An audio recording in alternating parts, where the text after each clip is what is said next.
Hello, and thank you for joining this Telberg Foundation webinar on the recent U.S. midterm elections, and far more importantly, what do they mean for the United States and indeed for the rest of the world?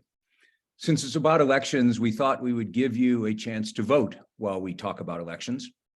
When you registered, you were asked if you would have voted Republican or Democrat if you could have chosen. And I've got to tell you, of the registration, 75% said they would vote Democrat, would have voted Democrat if they could. And that qualification is important because almost 85% of the people who registered were not from the United States. And I suspect that today's participation will reflect that, that distribution. So there's the poll. We don't know what comes from whom, so it is anonymous. Please vote, and when you're done, submit, and now we'll start the program.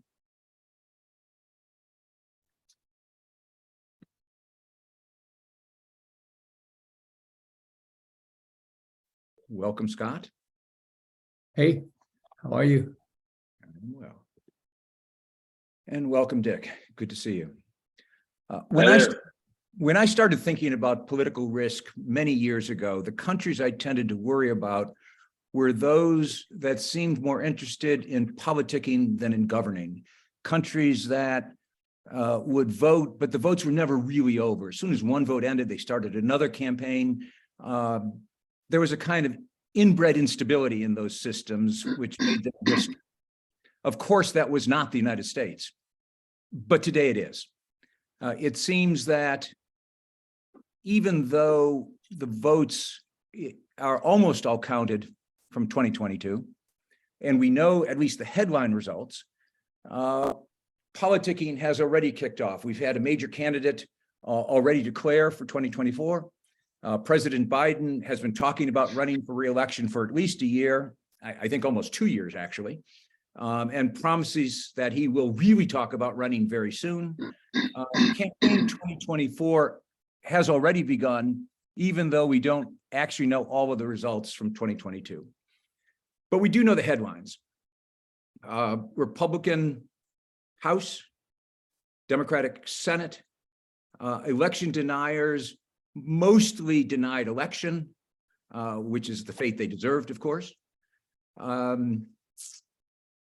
process of proving that bad candidates are in fact bad candidates. The Republicans snatched defeat from the jaws of victory. The Democrats declare they won by not losing. So that's 2022, at least 40-point headlines. We want to go much deeper than those headlines, and to do that, we have two participants today, Scott Miller and Congressman Dick Gephardt, who have forgotten more about American politics than almost everyone else I know actually knows. Dick Gephardt was a congressman, was a Democratic alderman in St. Louis, congressman from Missouri for almost 3 decades, alternatively leader of the House majority and the House minority. I'm sure he enjoyed the former more than the latter. And he's a serious candidate for the Democratic nomination for the presidency of the United States. Scott Miller is harder to describe. He is one of the country's most successful political and corporate strategists. If there's a guru in the space, it is Scott.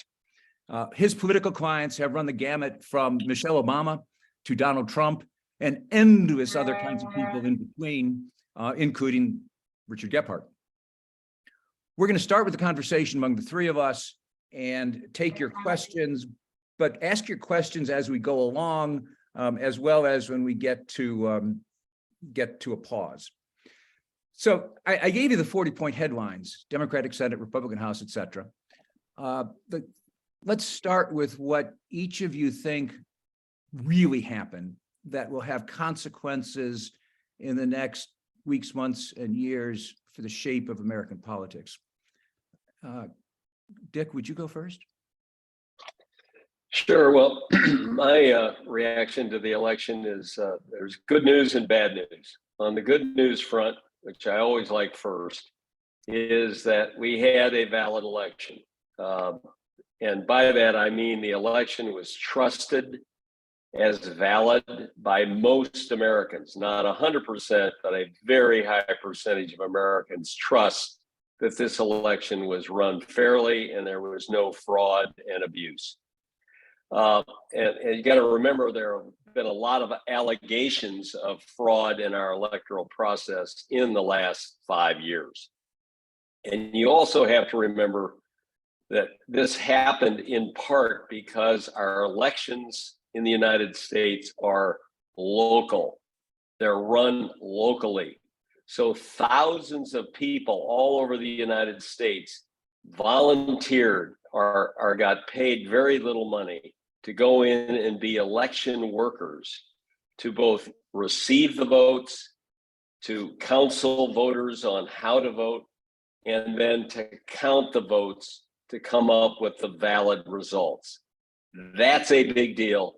If the people in a republic or a democracy lose faith in the electoral process, the democracy is over. It is of, by, and for the people. So that was a big test that was passed by the American people a few days ago. The second was that as far as the result, I think the middle held, in a word. You'll hear a lot of different causes for what happened. Why did the Democrats avoid a red wave or a Republican wave?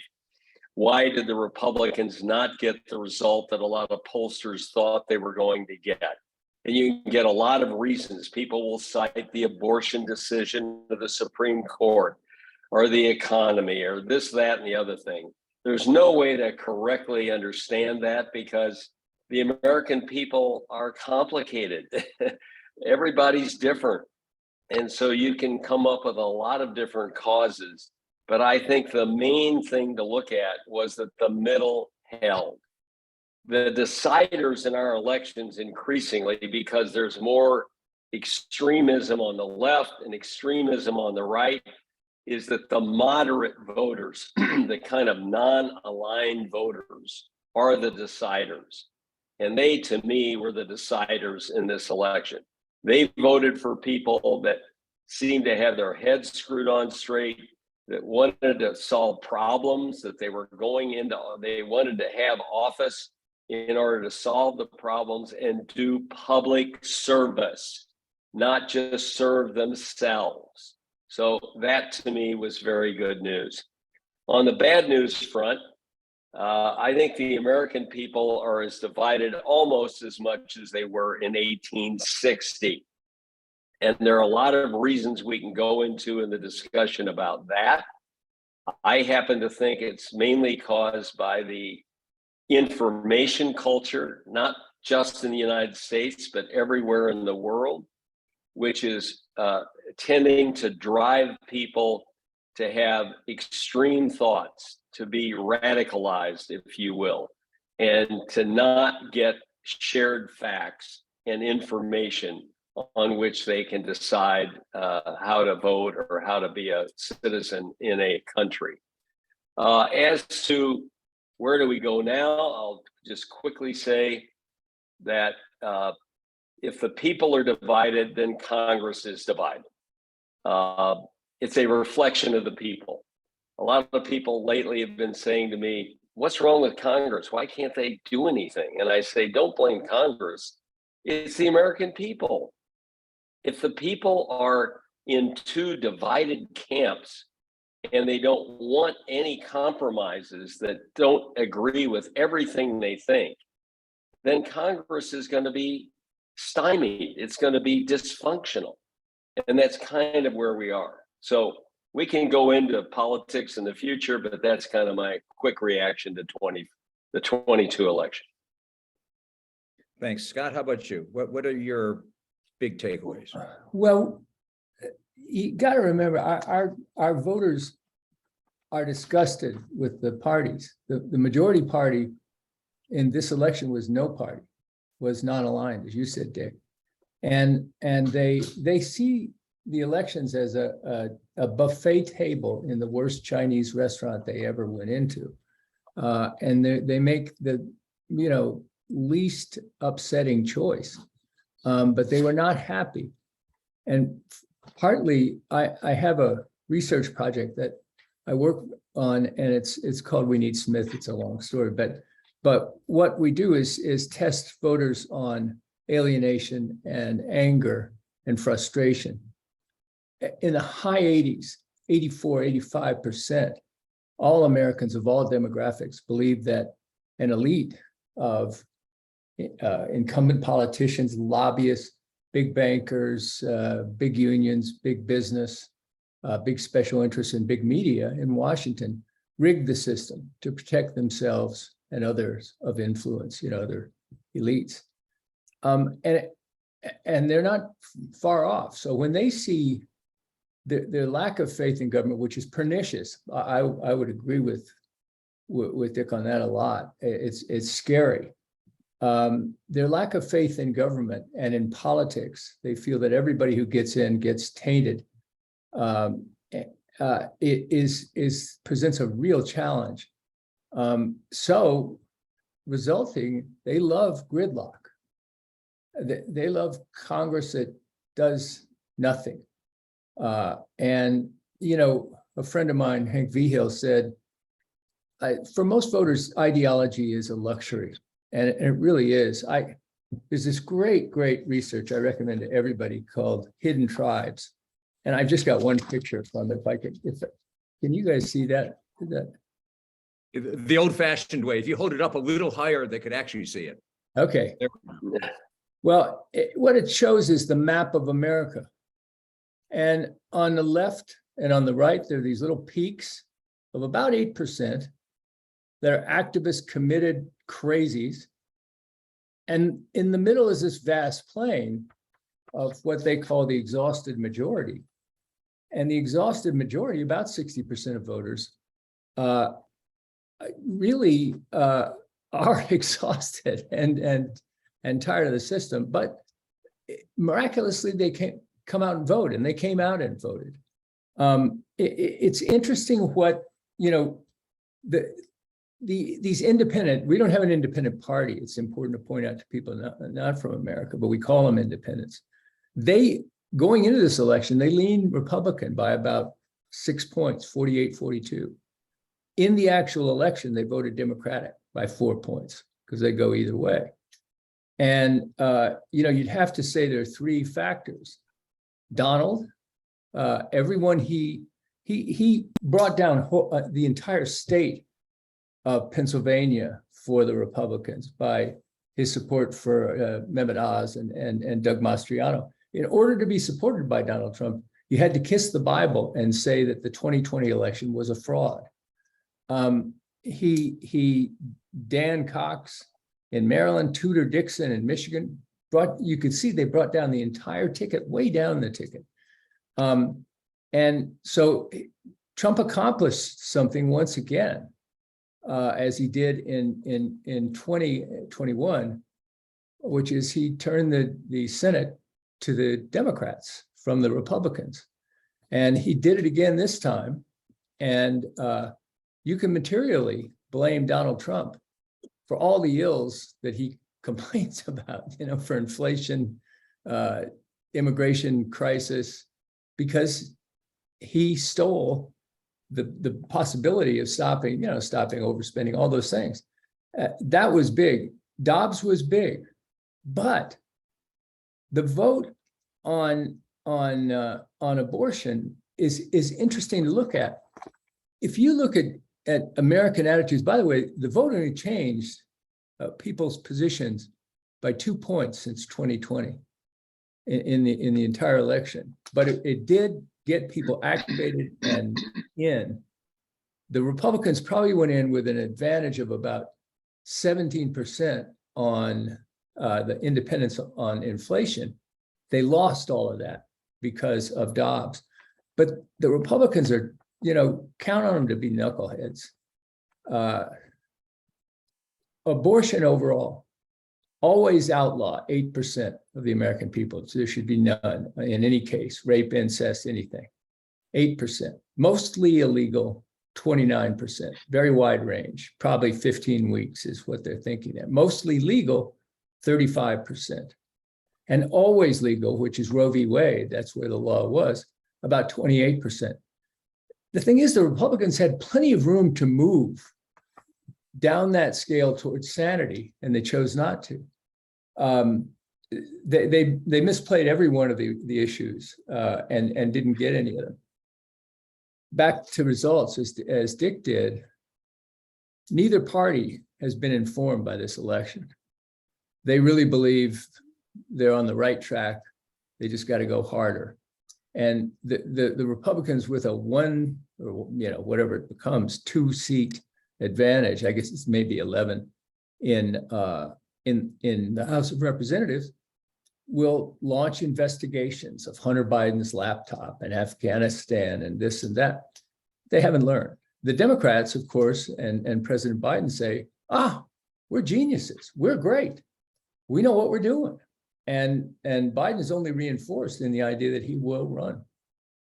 Let's unpack some of that, because there's an awful lot there in both of what you said. And I guess the biggest two bits for me are, on the one hand, you're both really quite optimistic that voters get it.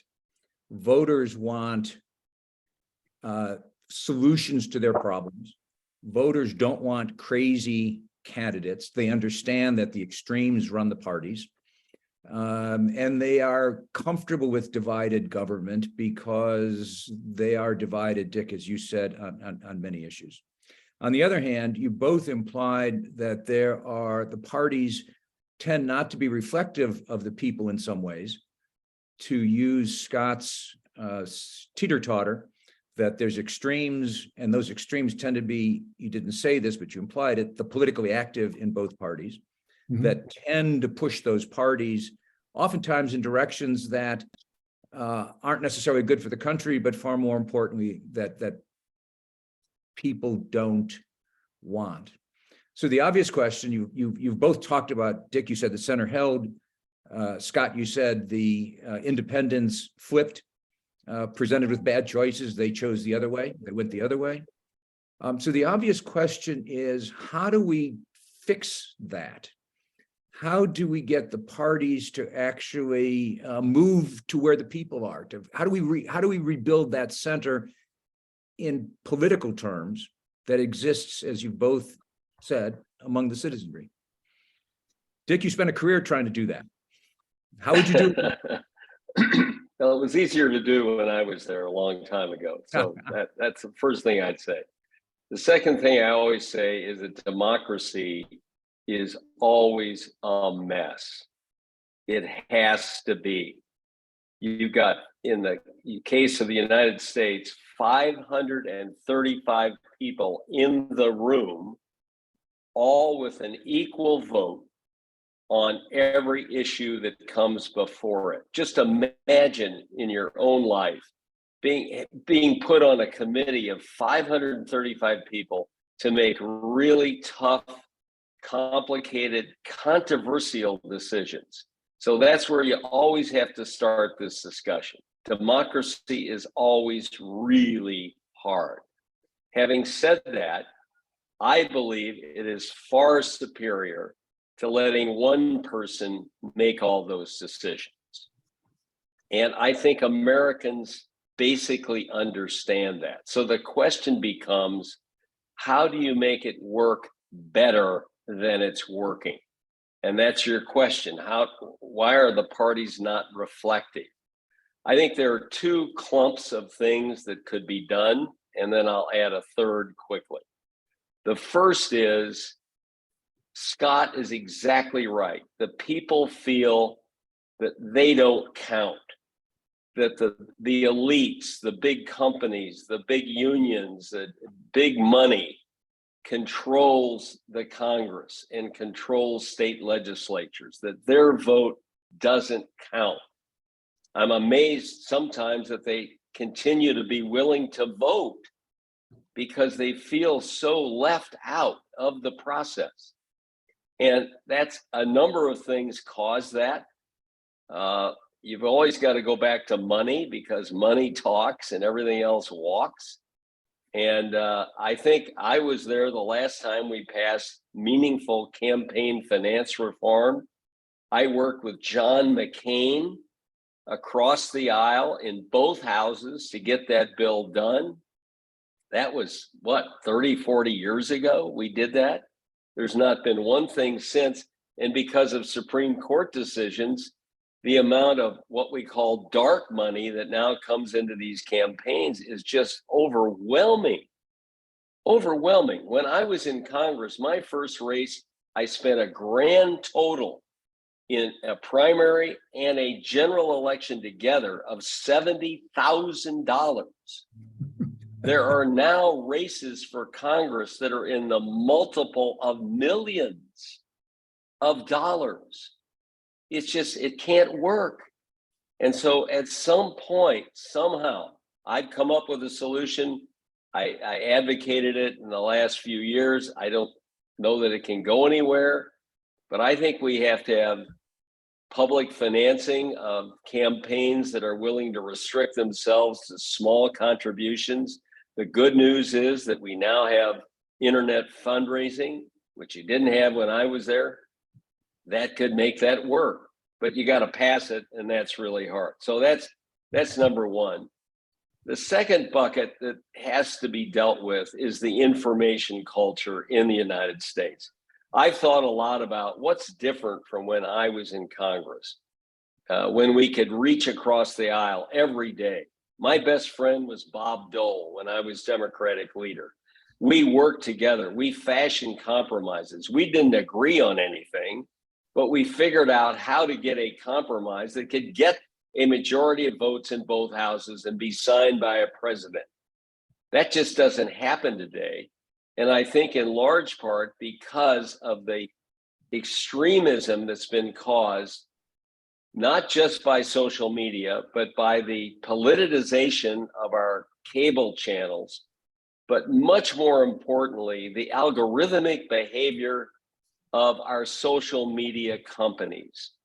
And as you all know, they need to make money. I get that. They need high ratings to get it. So they use algorithms to pump information to me that will keep me angry and anxious. So they keep my attention on the website so they can sell better ads and make more money. And that change is really the change. When I was in Congress, we had people come to my town hall meetings who were racist, who had conspiracy theories, who were just haters, who hated everybody. But they couldn't put a post on one of these media platforms and have it go around the world viral in 2 seconds.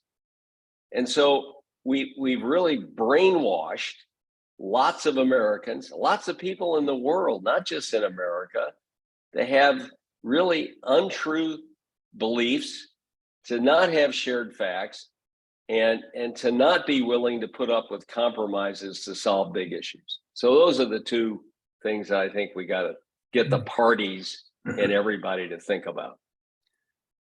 Let's talk about money for a second. There was allegedly almost $17 billion spent on these midterms, and probably counting because the bills can't all be in yet, which is an enormous amount of money, as you just said. Scott, you've been on the receiving end of some of that. It's both good and bad. How do you think about money these days and elections, as Dick just has suggested?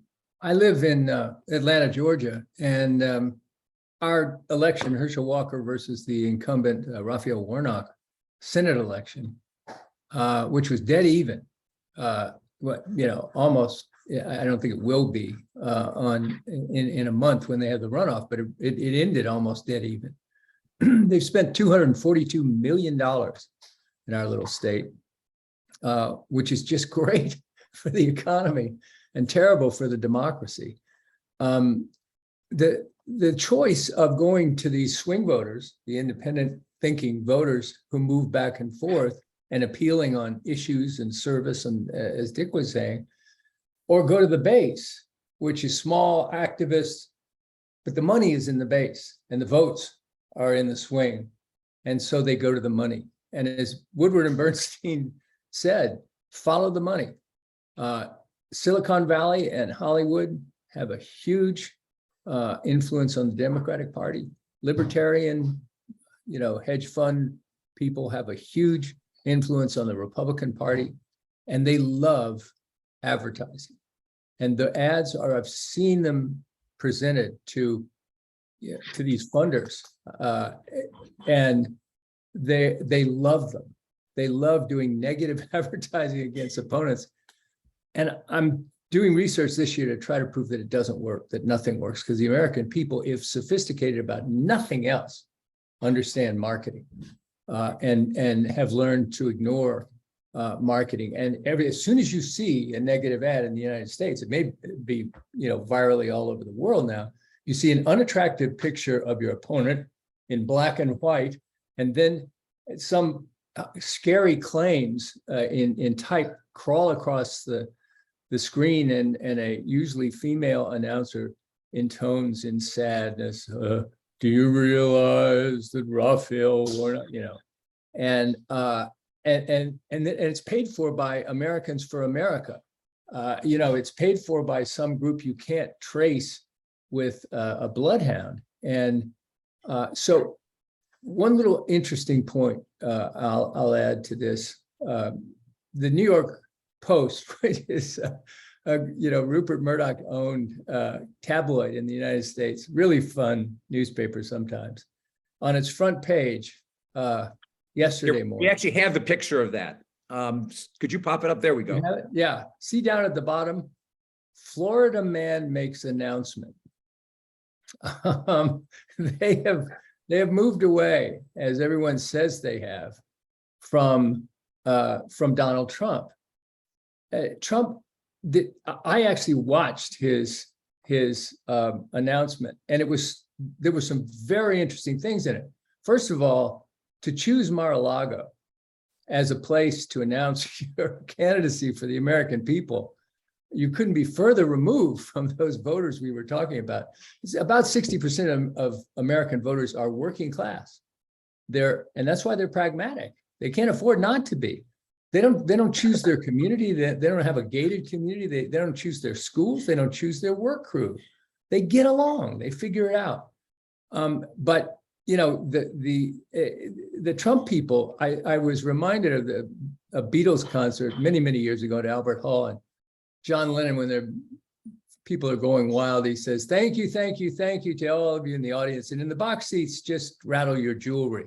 Well, that's what Mar-a-Lago looked like. It was just sparkling.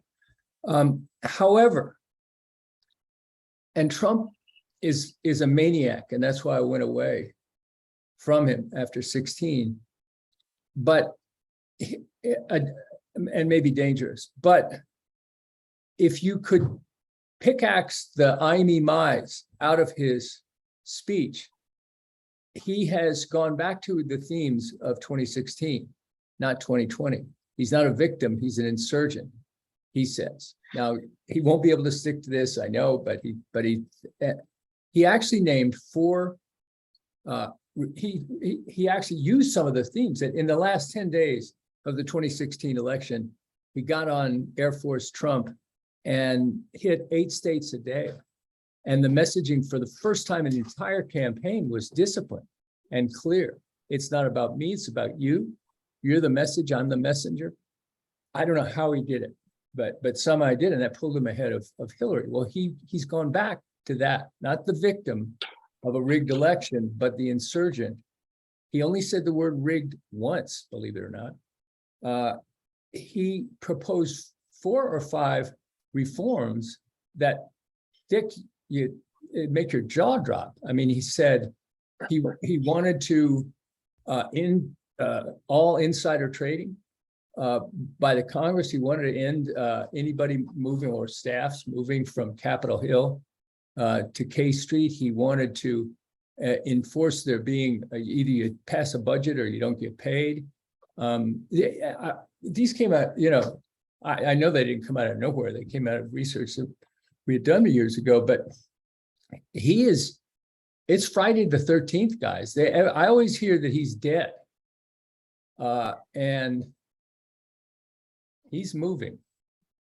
Let's leave the Donald for just a little bit. There's a question from Kevin Noon, which Dick, you've already touched on, but needs to be emphasized. He points out some technical research, political science research, that says there's a statistically insignificant correlation between what citizens want and what the elite want, and that our parties tend to reflect in practice the latter. So you've got this disconnect, which you've both talked about. There's a disconnect between the people and the politicians. That's dangerous, to use a word you've already used once. How do we, you've suggested some of the problems, Dick. You suggested that social media is a huge problem. You've suggested that massive money, which has gone even more massive, is a huge problem. Scott taught me years ago that the rules are rigged so that if you are a politician, you actually get to control that money and do whatever you want with it. We've seen that in the recent election. Donald Trump raised $140 million and spent 11 of it on candidates, and the rest has disappeared into wherever. So being practical, we know this, you've identified some of the problems, some of the conflicts. Congress is unlikely to heal itself. That's the point of your story, that it's been almost 3 decades since there's been electoral reform. How do we, who cuts the Gordian knot? Well, my optimism would be based on some of the young members in both parties that I've met in the last 10 years. And I'm sure there's another batch coming in this election in both parties who are coming with idealism, the right reason to come, wanting to do public service, seeing their role as public servants. And so I remain hopeful. Maybe it's stupid, but I love this country, and I think it's a magical place.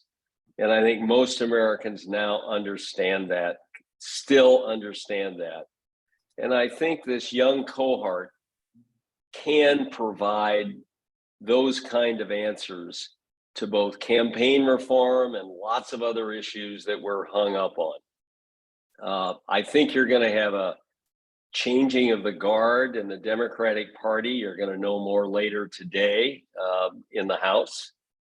I think some of the young talent that's underneath it, that's been on hold, is going to take over the party in the House. I think that there is ferment in the Republican Party in both House and Senate. They may not change their leaders right now, but I think there's going to be big pressure from Republicans from what we call mainstream districts or swing districts are going to assert. You surely have some radicals in both parties in the House that will try to assert their views on the leadership. But I think the message of this election will get across. I'm hopeful about that. I may be wrong, but I hope I'm not. And I think the leadership in both the House and the Senate in both parties is going to have to get back to problem solving. Let me just add one thing. I have worked from the sidelines with a group in the House for the last 4 years. They call themselves the problem solvers. They're equally divided between Republicans and Democrats. And they have worked every day to try to bring about bipartisan solutions, which is the only way you solve anything, is bipartisan solutions. They are the reason that the infrastructure bill that passed a year or so ago got passed. But for them, it would not have been passed and signed and in place over the next 10 years. It will yield results for the American people. So that's what I'm hopeful about. I hope I'm not wrong. And I think both parties have to refresh themselves and get back to the middle where the political power in this country is. Let me follow that with a question. I violently agree about that. I mean, it has been forgotten, and And I think you're right, Dick. I share your optimism that the molecules are in motion in both parties of change, and it could go lots of different ways, but I'm optimistic too. Dick, you were class of 78, 76. 76. I mean, my gosh, there was so much optimism. You guys wrote the gold book or the yellow book. Yellow Brick Road. Yellow Brick Road, they called it, but that was filled with reform ideas, and it was exciting. I hope that these young people can attract, the alums like you who can come in and help them, because they're going to need all they can get to get us back to the middle. Let me be a pessimist in that case. If you guys are going to take the upper road, let me take the down road. You're going to have an incredibly narrow House majority. There's clearly, as you've both said, a lot of tension inside the Republican caucus over personalities, over the last election, over policies. The Senate may have a one-seat majority, which actually matters in the way the Senate works. But nonetheless, very close in both cases. Two questions, one general, one specific. The general is, do you think that the members got the message that you both hope they got, that Americans actually want government and governance, not noise and confusion? And the second question is going to be, and we have some questions about specific policies. Do you think this is divided government where nothing happens, or where we will see progress on climate policy, on public health, on abortion, on pandemic, et cetera, et cetera? So which of the two optimists wants to take a whack at that? So I appreciate your pessimistic view, which you may not have, but I think you always have to have pessimism with optimism, so you're balanced. And yeah, I can paint you a scenario where, Kevin McCarthy, if he gets the votes to be leader, has to basically do whatever the left and the right in his party wants to do, and therefore just does investigations and doesn't involve themselves in any solution to any problem. That could happen. On the other hand, I don't know if he'll be elected or not. That's to be seen. But the balance of power in the Republican caucus in the House is with people who are there for the right reason. They're not radical, moderates or radical right people. They are there to solve problems. So somehow, some way, Kevin or whoever gets that spot has got to basically respond to that, even if it imperils their position. And this brings me to a very important point. I always said to members in my caucus, the people sent you here to solve problems, even if it means sacrificing your position. It is country over party, country over self. You're a servant. You're not here for yourself. And I tried to get members to vote for things that were compromises that were very tough to vote for, because they had some elements in it that could threaten their reelection, like raising the gasoline tax in 1993 by 3 cents. It was like pulling teeth from a chicken to get people to vote for that. They knew it was the right policy. They just didn't want to imperil their own election. But we got them to do it. And the net result of things like that was that the American people felt, okay, I didn't get everything I wanted in that, but the system worked. The democracy works. They are there for me, not themselves. And they got things done that I care about. So that's the optimistic view. That's, in my view, it's the only view. Because if that doesn't work, if the pessimism you expressed, Alan, carries the day, democracy will be done. We'll go to that one person making the decisions. Nobody will like it. It'll be a disaster, as it always is, but that's where we're going. That's plan B. And I don't think the people want plan B. So Scott, divided government. It's going to work. Yeah, I worry more than Dick about the both sides hearing the election and being moved by it. They're isolated. They're still going to be playing to the money. 24 is close in their minds. I wish I could prove, and I think you can, that the advertising doesn't work. And at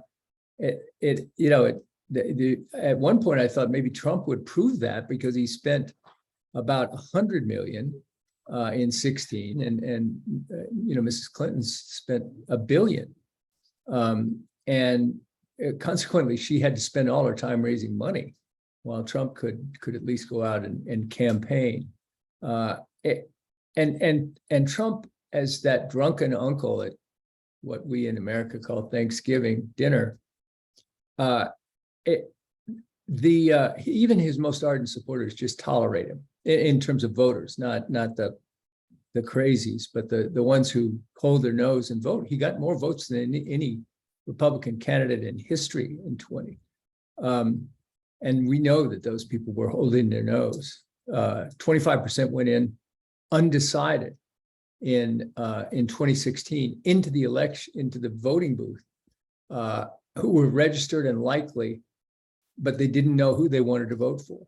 And the only thing that decided it was a question in research which said, if Hillary's elected, do the elites win?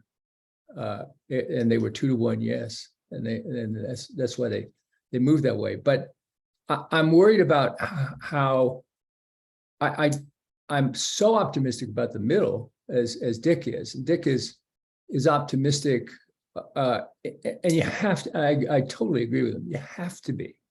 You have to work toward that and believe it can happen. But it's going to be tough. We've got to break the money thing, and that and it shouldn't be hard, except those rules are written by incumbents, of course, and it's a lot of money. One just minor, in 16, in January, we did research that showed that Hillary could not win, and that she was the poster child for the elites, and that this guy Donald Trump, we thought at the time, could win. And he and we thought, he'll suicide himself somehow. And after he won Wisconsin, which gave him the nomination, he went after that judge in Indiana, Judge Curiel. Crazy, racist stuff. The Gold Star family, the Khans at the Democratic Convention, whatever, everything he did. Then Hollywood and all of that, Access Hollywood. But he still pulled it through, and it's you have to. The American people are ornery right now, and so there is the opportunity for a bad choice, and it could end up being a plurality election if Trump is going to run. Partly he got in, I think, early to tie the hands of the Department of Justice so that it would look too political if they went after him. But he's going to run. And if he loses, which I think he will, in Iowa and New Hampshire, he's out. And he's not getting money already. And if he's out, he may run as an independent, or what he thinks of as an independent. And if so, it becomes a plurality election, which will draw other people to feel, oh gosh, this might be my chance. And then Elizabeth Warren and Bernie Sanders and maybe Liz Cheney and Mitt Romney get in because it's that one chance. And then Trump gets elected because all those votes come from Biden. Well, you got to where I was going. I got there. So I just want to say two things. Yes, I need you to say those things. Okay. Okay, I will. I agree with Scott entirely. Trump can get elected, and he is running, and he can get elected. But the other thing I wanted to say was that I totally agree with Scott on the lack of viability of negative advertising and how all this money, most of it is wasted. And if we can convince Congress to put in real campaign reform that empowers small donations by the people, we will make the biggest blow for this democracy that's ever been done in recent times. Absolutely. That's job one and only. Job one and only for whom? Both. For the people. All of us. Yeah, I mean, really, the country, it's so desperate, you know, even in 16, Jeb Bush's campaign spent $110 million. Jeb Bush, if you remember him, he made it through 2 primaries.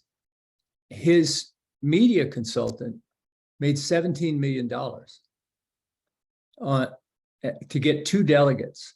And that largesse, that opportunity for consultants is unbelievable. I mean, and you know, probably the only reason Trump doesn't waste more money on TV is he's such a tightwad.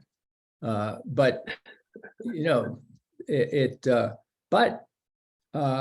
that's what we have to. If we go after nothing else, we gotta nuke the money. Well, we asked people to vote, so I think this will share what they told us. Do you think the country's on the right track, which is more or less the same result Gallup always? Are these American voters? That's exactly That's where exactly the the point. right No, they're track, not. wrong track is. Yeah. Exactly. Joe Biden wins overwhelmingly. Did these elections demonstrate that we are at risk? 42% yes. Weakness that Trump is already running. Would it be damaged by a Biden second term? No. By a Trump second term? Overwhelmingly. And I think, Dick, you would agree with that. And it's divided over divided government. There are a number of questions that people have raised that I want to ask you before we close. One is the experiments that are going on, ranked choice voting, and some of the independent commissions to redistrict as opposed to letting state legislatures redistrict. Do you see space need for technical fixes to how the elections work? And if so, what do you think about ranked choice voting or maybe other ones? Good, bad, ugly. I don't know a lot. I like ranked choice voting. Do you? Go ahead.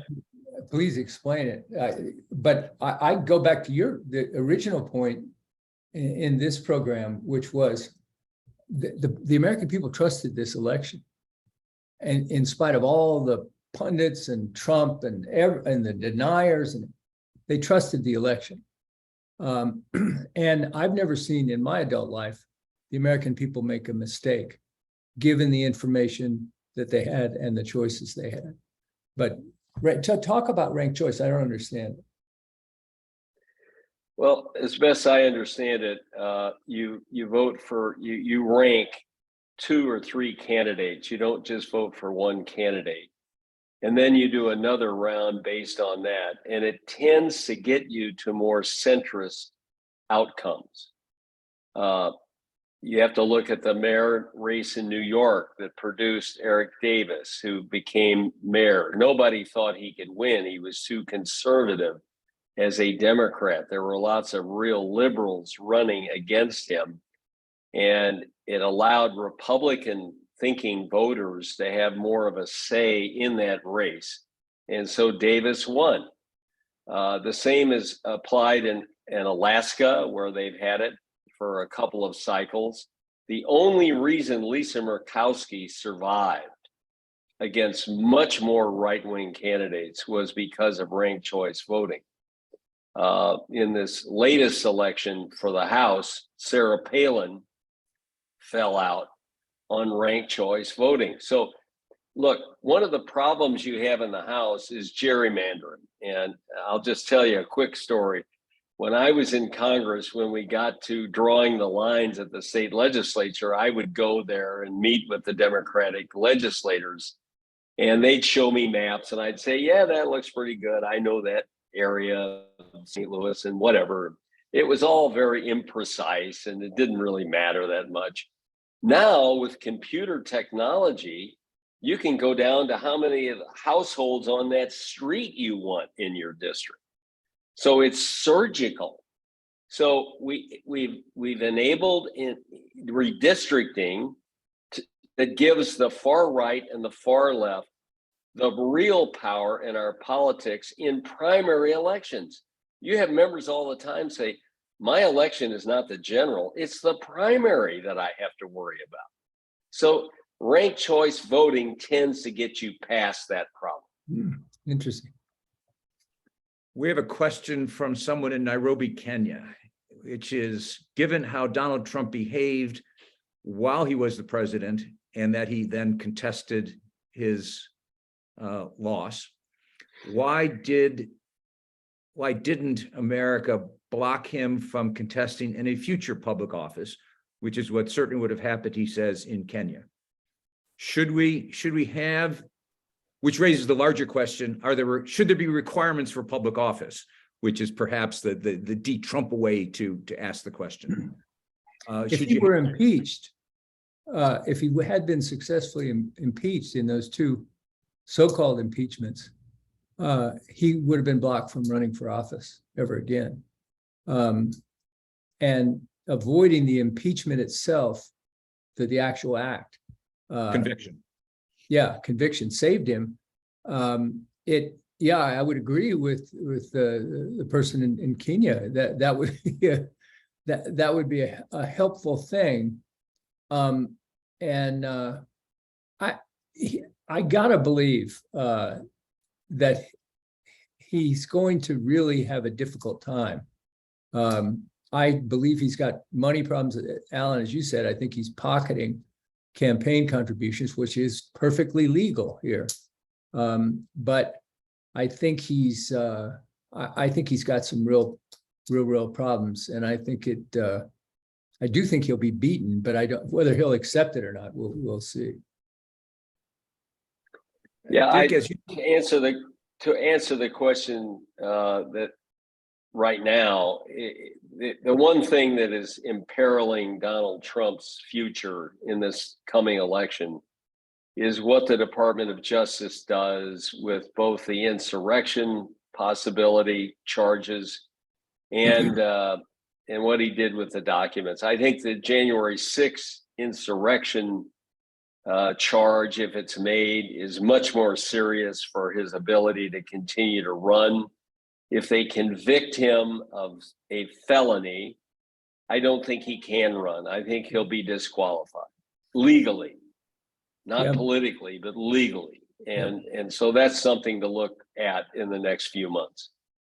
Let me emphasize, though, what you just said. He would have to be convicted. Being indicted doesn't prevent you from running.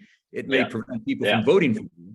But you got to be convicted to be ineligible to run, and that would make it the world's fastest trial, because we don't tend to deliver justice quite that quickly in the United States. And Trump is the world's expert at delaying the legal system. He's been the best at that we've ever seen. Yes, and he will certainly exercise that right and that skill. This is probably an inappropriate question, but I'll ask anyhow, Dick. How do you see the Democratic Party shaping up? If Biden runs, will he be challenged, do you think? If Biden doesn't run and there's an open field, who's out there?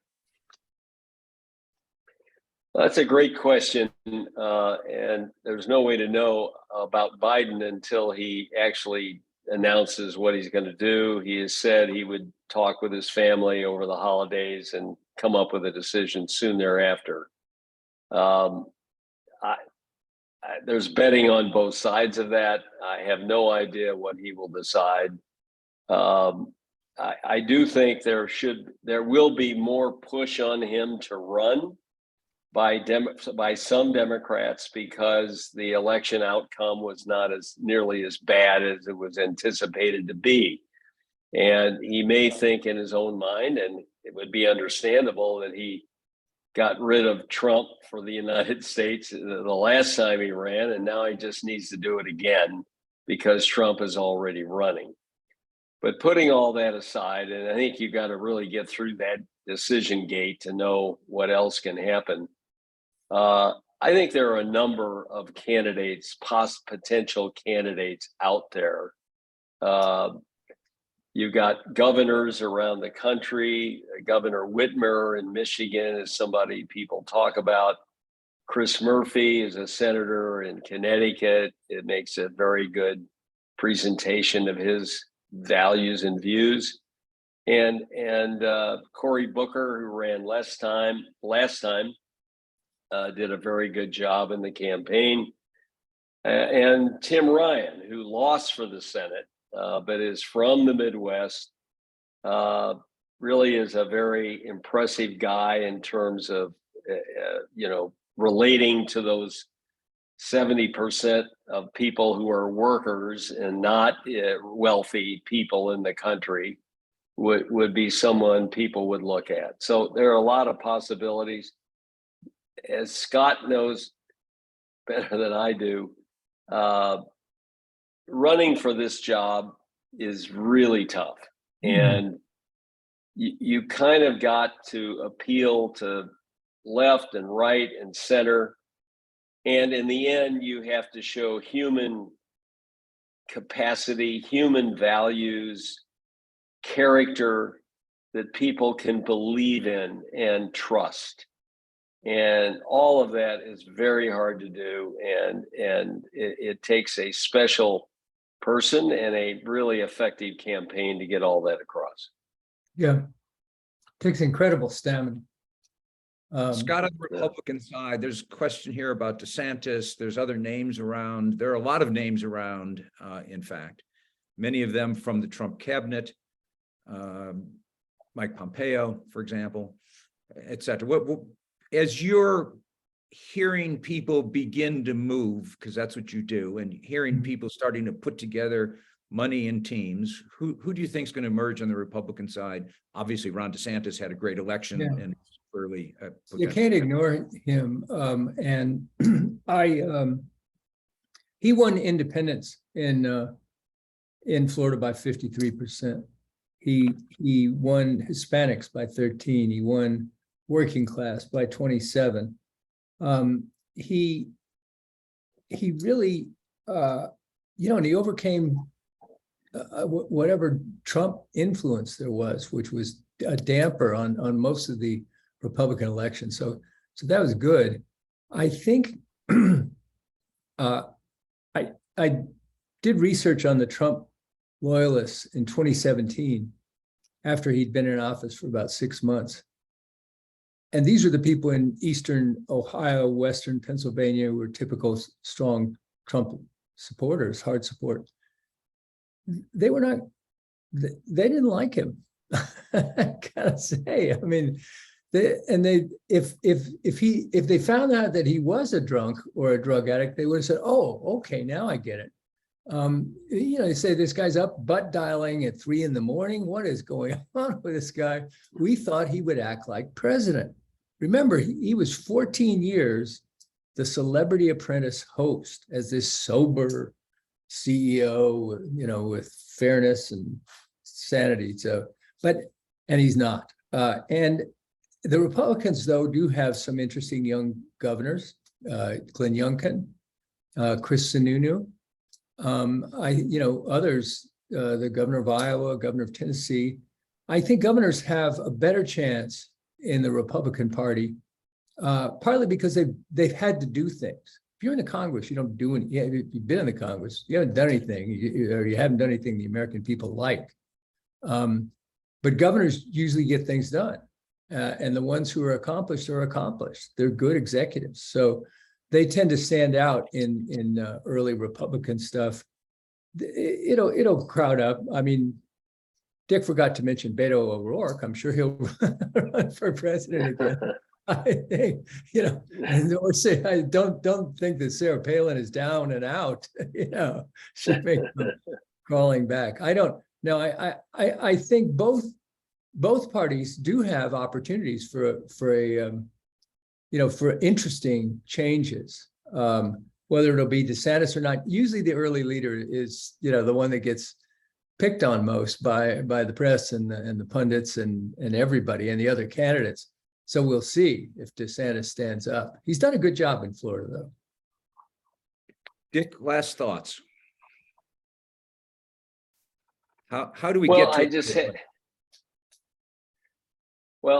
I have to go back to optimism about this country. I want to remind everybody that 240 years ago, our founders founded a country and wrote a constitution that was based on what was then a radical idea, which was people could govern themselves and not turn all of that governance over to one person. That was a radical decision, and it's been tested every day since. When Ben Franklin left the Constitution Hall, he was surrounded by onlookers, people from the public who wanted to know whether they had decided to have a monarchy or a republic. And he quickly told them, assuredly, that we have decided to have a republic. And then he walked on, but he stopped and he turned around and he said to the people, we have a republic if we can keep it. We've been keeping it for 240 years, and only the people can keep it.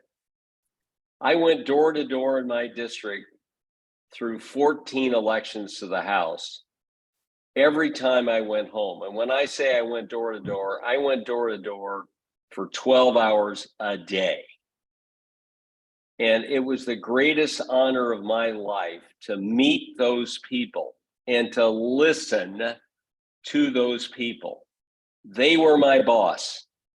They gave me the privilege of representing them.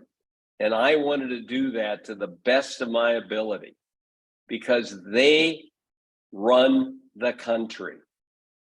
And that's all we have to remember. And if we can keep on that track and keep people in office who believe they are public servants, not there for themselves, this republic will be kept.